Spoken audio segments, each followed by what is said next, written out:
In this video, we're going to learn about slope graphing problems. So they're the ones that they're going to show you a graph and then you need to solve the problem. So let's go over the formulas for slope.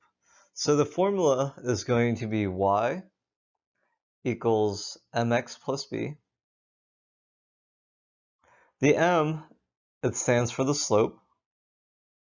And the slope, it's the same thing as saying rise over run. The b, it stands for y-intercept. So if I was going to make a graph right now, it's going to be a 3x3 graph. If the slope was y equals 2x plus 3, let's make this negative. So the first thing you do is that you look at the y-intercept, and the y-intercept is 3, so we put a point right here. And the slope is negative 2, so it's the same thing as saying negative 2 over 1. And so what you're going to have to do now is that you're going to have to go up 2 and then over 1 to the left. And remember, the left side is negative, the right side is positive. And then you do the same thing, you go down 2 and over 1. So now when you make the graph, it looks something like this. All right, let's go ahead and practice some problems. All right, so for this problem, the key word right here is parallel. So the word parallel means that the slope is the same. And so it wants the value of p, which is over here. So we have to first look at this line right here. And remember that slope is rise over run. And we have to look at the y values first. So we rose up 2. The next we look at the x values. And we ran 5 times to the right. So that's the slope, it's 2 over 5. Now if we look at this one, we write the same thing, rise over run. And we look at the y values first. So it looks like we went up 4. So what has to be the run? Well, I know that from here to here, I had to multiply by 2.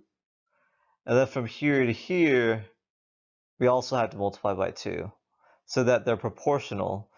So now the answer would be 10. And that is the value of p, which is d. All right, let's take a look at this problem. So let's look at the question. Which of the following is an equation of the line that passes through BD? The next thing we look at is the variables. What do they give us? They said C is equal to 7 over 2, while E is 1/0. So I can put 1/0 right here. I can put 7 over 2 over here. So to solve this, it's always going to be rise over run. And the rise, we look at the y values. So we can see that it rose 2. It ran over 6 times. From 1 to 7 is 6.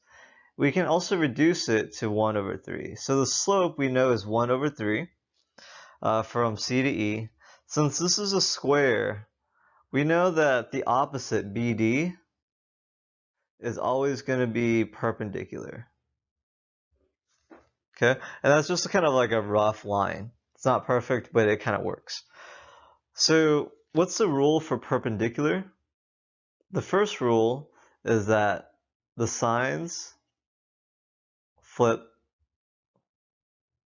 The second rule is that the slope flips.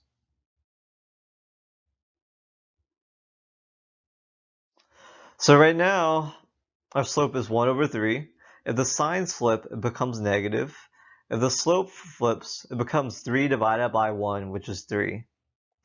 So right off the bat, I can eliminate C and D as my answer choices. So I know it's either A or B. But if I look at the graph, I know that the answer can't be A, because looking at this graph right here from B to D, it doesn't look like it crosses -1. But let's look at B. Let's distribute B out. So if you distribute B out from here to there, there to there, becomes -3x plus 3. And which one is the answer that's closest to that? The answer is going to be B.